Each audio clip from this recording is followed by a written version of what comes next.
Hello and welcome to another shameful video.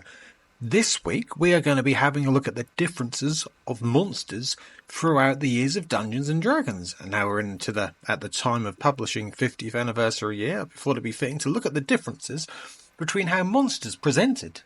And I think it'd be a great place to start with a word from our mouse, gingerbready sounding mousy voiceover AI.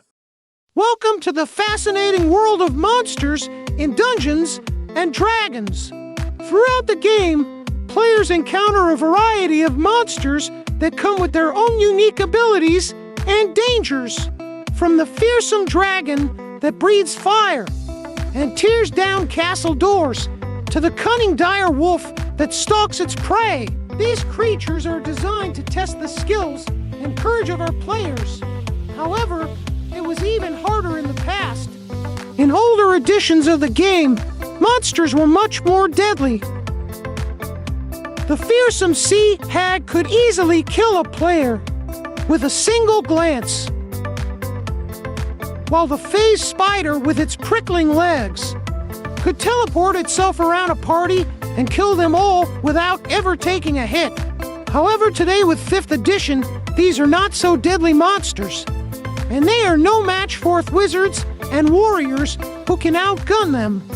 Just because it's easier, it won't stop players from enjoying the thrilling battles and challenges that these monsters present. In fact, I would ask, did deadlier monsters make the game far worse to play? Are they better now and more balanced? Let's take a look. Over to you, Shameful. So let's start with a monster which always has kept a place in my head. I've just always remembered it.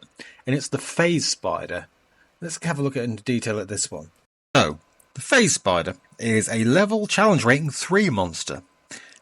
And basically what it does, in a nutshell, is it can phase in and out of the plane of existence. Material plane to the ethereal plane, or vice versa. And it's a very large spider, makes webs. It pops out of inner existence, bites you, and then as bonus actions on its next turn, it can pop back into the ethereal realm. And when it bites you, it does quite a bit of damage. It does 1d10 plus 2 piercing damage, and you have to make a constitution saving throw, difficulty 11s. If you fail it, you take on average 18 poison damage, or half as much on a successful save. And if you are reduced to 0 hit points, the target is stable but poisoned for 1 hour, even after regaining hit points, and is paralysed while poisoned in this way. So the phase spider, level 3 challenge rating. Cheeky thing to come across, it's got about just over 30 hit points. You probably wouldn't want to get bitten by it, it'd probably do a bit of damage. Let's have a look at the phase spider in early D&D. So, 2nd edition phase spider, early D&D. According to this, they're web spinners, and they have the unique ability to phase in and out of the prime material plane, just like the 5th edition ones. However, they get a bonus to their initiative rolls, or in this case a negative, but in early D&D that was a bonus. And if they win their initiative roll by more than 4, it attacks and phases out of existence before the opponent has a chance to strike back. So it can phase and bite, and then off you pop again before you can do anything about it. And it gets a +4 to attack if it does this. And here's the thing. If it bites you and you fail the poison roll, and you get a -2 penalty on that poison roll, you die. There you go. It doesn't matter if you're whoever you are, you're dead. So that's nice.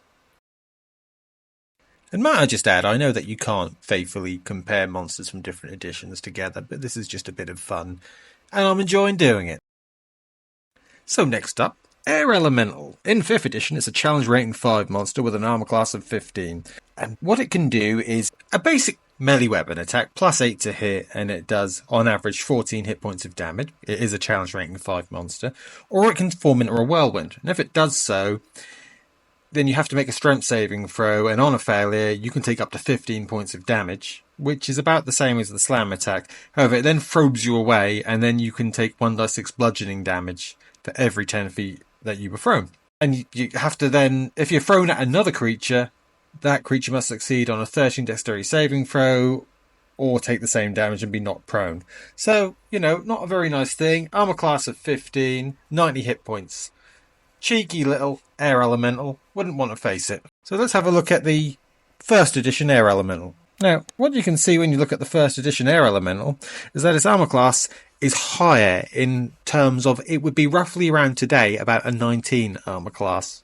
18 or 19. Depending on the size of the air elemental, because you get different sizes as how many hit points it has. But what it basically does, it can hit you normally, but it can turn into a giant whirlwind, just like the 5th edition creature. And if it does turn into a giant whirlwind tornado sort of thing, if you have 3 hit dice, so level 3 character or less, it just kills you. If you have more than that, it'll do 2 to 16 points of damage on all non-aerial creatures, and it'll continue to do that, which isn't very nice. Early edition elementals could only be harmed by magic weapons and people of level 4 and above. So if you were too low in level, you would just get killed, really. So don't mess with elementals, kids, especially if you're level 3 or under. So next up is the Naga, or Naga. It is the Guardian Naga, to be more precise. It's 11th level spellcaster, and it can cast cleric spells, Sacred Flame, things like that, command cure wounds. It's lawful good. It's challenge rating 10, so it's pretty hardcore to fight. It can bite you, and if it bites you, it does a whole d10 poison damage and a diet plus 4 piercing damage. And you have to make a constitution saving throw. And you take half as much damage on a successful save as you do on a fail. Or it can spit at you.